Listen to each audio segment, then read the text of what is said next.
Hello! In today's video I wanted to show you which lenses and which cameras I use because I think this is the most frequently asked question.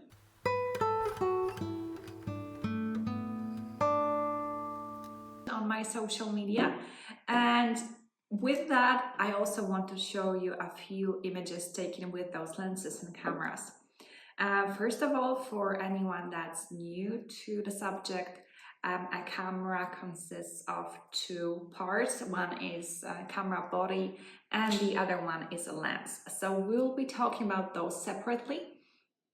And first of all, I will show you the cameras that I use right now. I have Sony a7 III and R3.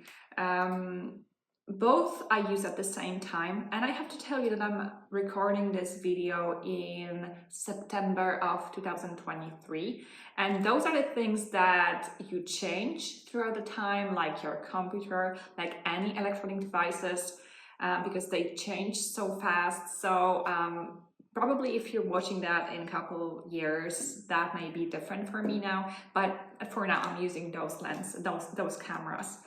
I started taking photos somewhere in 2013 or 14, and at this time I started with Sony a77, which was like a hybrid between a DSLR and a mirrorless, like this one, because I didn't mention that this is a mirrorless camera.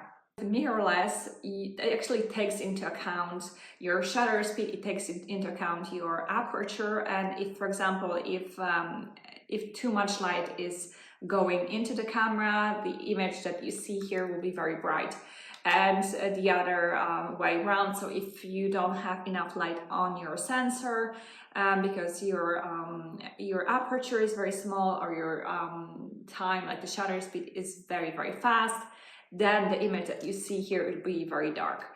Whilst with the previous DSLRs, what you could see was just what you could see with your eye, so we didn't take into account those kind of things. Also, it had a mirror that would reflect the image that was going through the lens into your eye with that mirror. Whilst right now we don't have that, it actually reads the image from the sensor and shows either on the back of the camera or in the viewfinder. And actually that allows you to focus easier because that will detect the eye, detect the face, and so on. So all of the features that came with mirrorless are just amazing. I think the world is basically heading towards only mirrorless. So if you're new to this stuff and you're thinking of buying a new camera body, I would say mirrorless, definitely. Because with that also goes the lens, and once you get your camera body, then you get your lenses, and those will be different for DSLRs and different for mirrorless. So if you start now and you start buying stuff, and then you have your DSLR and you start buying lenses for a DSLR, then with time, when you decide to move to a mirrorless, you will have to change all the lenses as well, or get an adapter. So that's what I used to do. I had a DSLR, which was Sony a77, and it had a different mount. So this is how you connect the camera to the lens to the camera is the mount here, and it was a different one. So I needed so when I moved to a mirrorless, at first I actually needed an adapter to connect those lenses. So then when my Sony a77 was a crop sensor camera, and well, with that I will show you a different video. I will record that soon, and it will be all about the differences between a full frame and an APS-C sensor camera.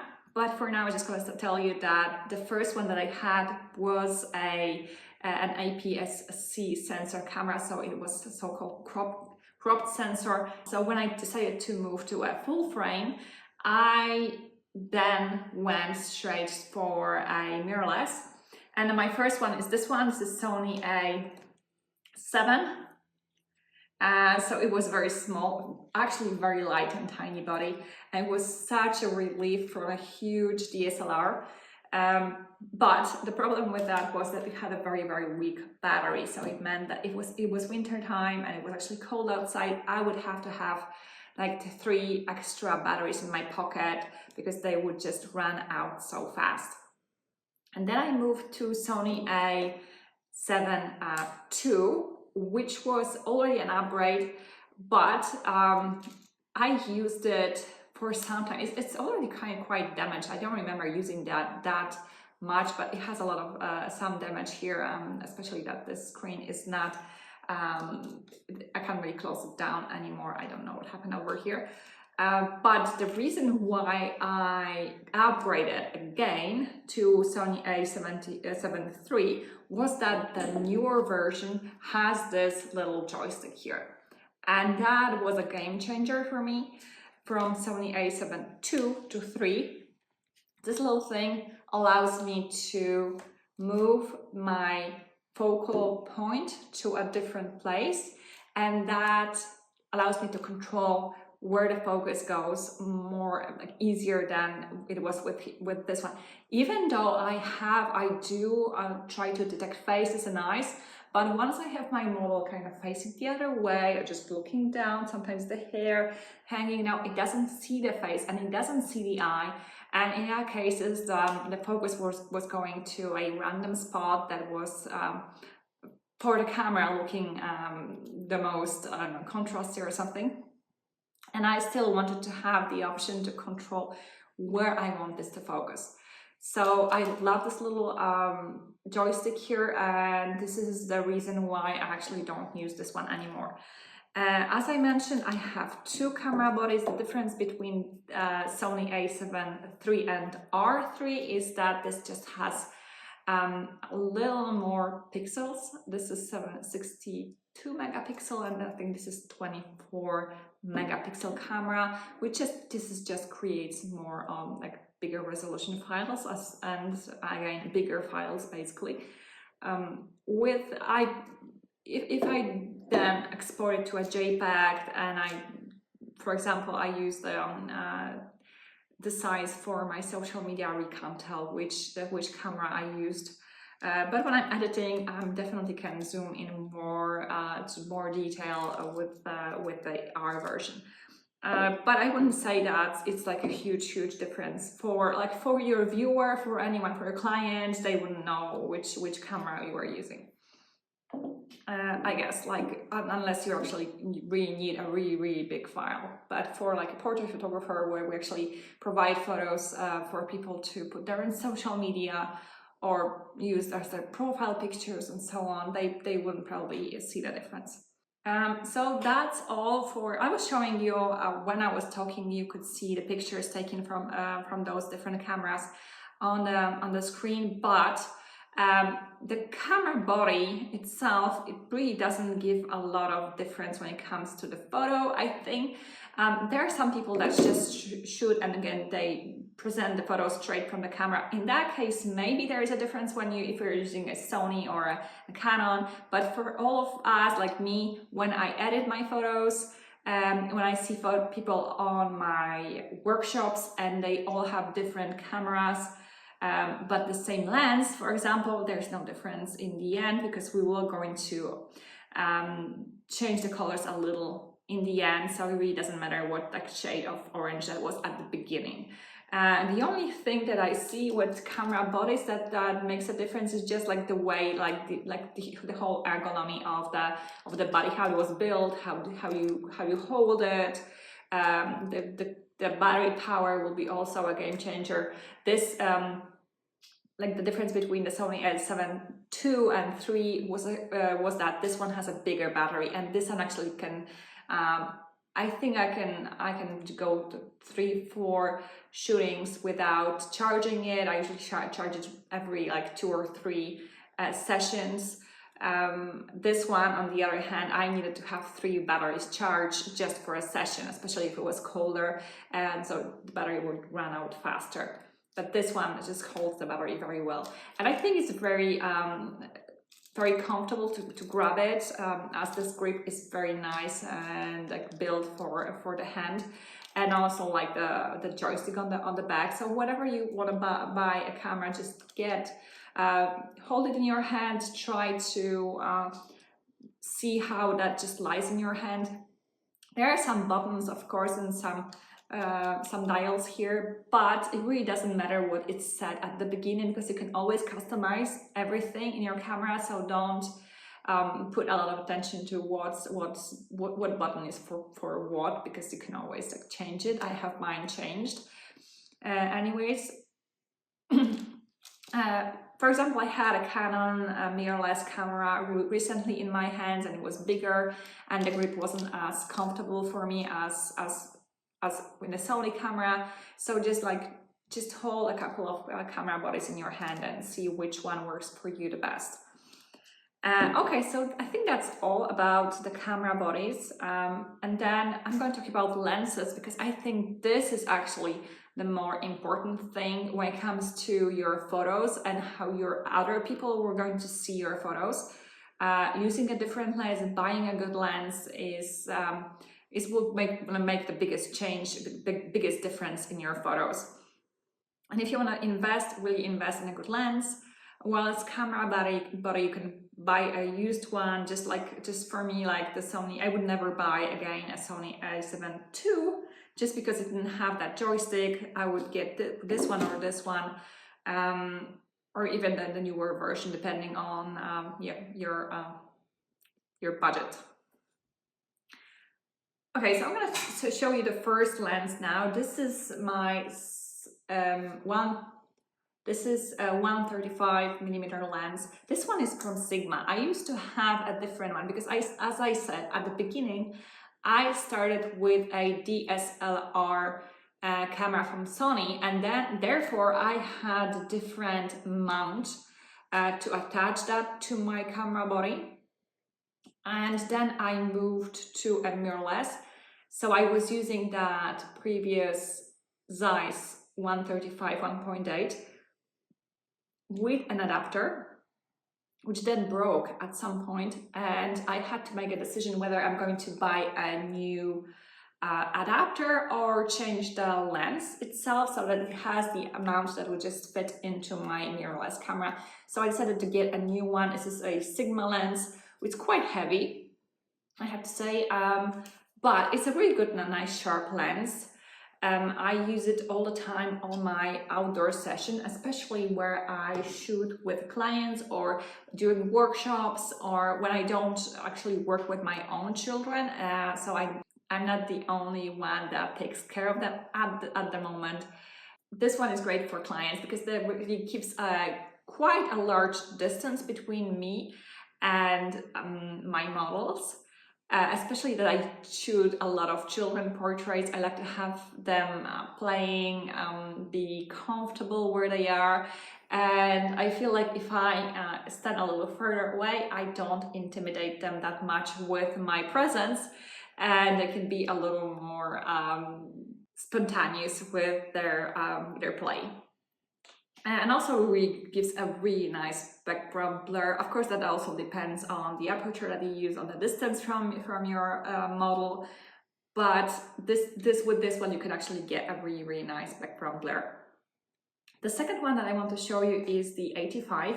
And 85 was a great lens for me when I was taking photos of my own children outdoors, because I didn't have to have such a large distance between me and them, so I could watch them and make sure that they are safe in the situation. Also, that when you are a mother and you're taking photos of your own children, they usually come closer and closer because they want to feel a little more safe and be closer to their mother. And when you have a 135, it always lacked that space. But with a 85 was great, and I still use this one. Use it for indoors if I have a little more space. And that gives a really nice soft background. And I think this is the lens, if I was going somewhere and I could only take one camera body and one lens, I would choose the 85, because that I can use outdoors, I can use indoors. So it's more a versatile lens where you can do lots of stuff with this one. I can even take some landscape, just like a little crop, of course, but it's just like I can do so much with that one lens. This is a 50mm lens from Sigma. I use it very often. I think this is the first lens that I put during the workshop. This is the first lens that I put on my camera because we usually start indoors. So it's a great lens for indoors. On a full frame camera, it gives you enough space. In most interiors, I can fit in great with this one. I would say also the good one would be 35mm lens. This is 1.4. Also like 35 1.4 would also do great. This one does not give that much distortion as a 35. Distortion is when you have like vertical lines and they kind of go like round like this. So 35 would have more of that distortion. This one have a little less. But also a 35mm lens would have more like a dynamic feel to this. This one will be a little more flat. But also that flattening also is usually flattering for the person more than with that distortion. So this one I usually use indoors, but sometimes, like I had situation where I use it outdoors, sometimes in the mountains. Sometimes if the background was a little more plain, like a little less detail, sometimes if I could get very, very close to my subject. And the last one I want to show you is this one. This is a 20mm lens by Sigma. It's 1.4.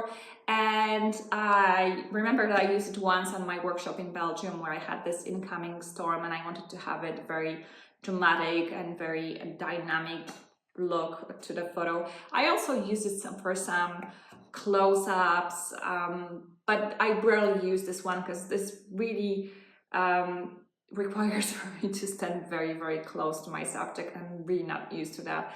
So it's very difficult for me to get out of my comfort zone with that distance from my model and to get that close with this kind of lens. So it's really like a challenge for me every time I take it out. But I do have it. I'm not selling this because there will be a time where I will take more photos like this. So I think that's it about the lenses. I hope you enjoyed it. Oh, there's one more thing that I wanted to show you. This is, because as I said, I use 2 camera bodies and I attach my lenses. When I go outside for like an outdoor shooting, I would take 2 lenses, maybe 135, usually 85. For some, like if I had a specific shot in my mind, I could take other lens with me, but for 2 camera bodies, I definitely need something like this. This is like a harness that I put just like this, and thanks to that, I can put 2 camera bodies on me without strangling myself with those straps. This one is from the Handler. And I think it's a very, very good leather harness. So I can easily recommend this one if you're looking for a way to take 2 camera bodies with you outside. If you have one, a strap would be just fine. I just didn't like a strap because it would always go on my neck and it was always hurting after a long day of shooting or just one back. It was always a little uneven, like on one side. The same thing with if I can come back to camera bodies. If you're looking at your first camera body and you're thinking about the DSLR, you always have to look into the viewfinder. With a mirrorless, I usually either look at the back of my camera. Sometimes if it's very, very bright outdoors and it's kind of blinding me, then I can look into the viewfinder and that's fine. But I also can work just looking at the back of my camera, which is very good for me because I don't kind of squint one of my eyes.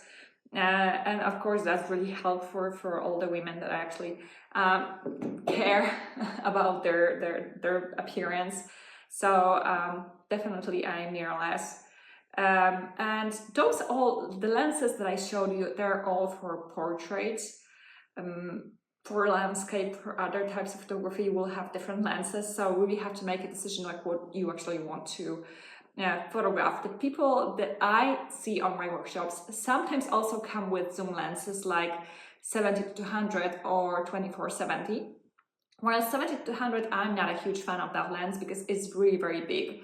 and really good, looks very good. Like the images from when you shoot with 200mm really look really nice, and the softness and the background looks really nice. But if they zoom out a little to go like more towards the 70 side of it, then it doesn't look that good, and it only starts with 2.8 for the aperture, and also is very big.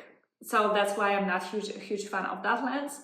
But 2470, it's a really good lens because it will give you both the like portrait 70 on this on the 70 end, and it will give you that dynamic look on the 24 millimeter end. And also it starts with 2.8. So if I sometimes shoot indoors, especially that I use mostly the available light, it's not that much light. Usually I have to go up with my ISO to like 200, 400, and if I had, because I have my 1.4, 1.8 lenses, and if it's 2.8, then you have to go even higher with the ISO. So that's a kind of compromise between like being allowed to use one lens for different shots and having the higher ISO, just because it just starts with 2.8. So as you see, I have all of my lenses are prime lenses. If you're coming to one of my workshops and you want to know which lenses you need, there are two main types. One is type that would use indoors, and those are all the lenses that go up to 85. So like if 35, 50, 70, 24, 70, even 85, it will be good for indoors. 85, if it's like a larger interior. And all for the outdoors are longer lenses, so from 85 up, 85, 105, 135, 70 to 100. Those are the lenses that will be great for the outdoor shooting. So if you could bring two of those with you, that would be perfect.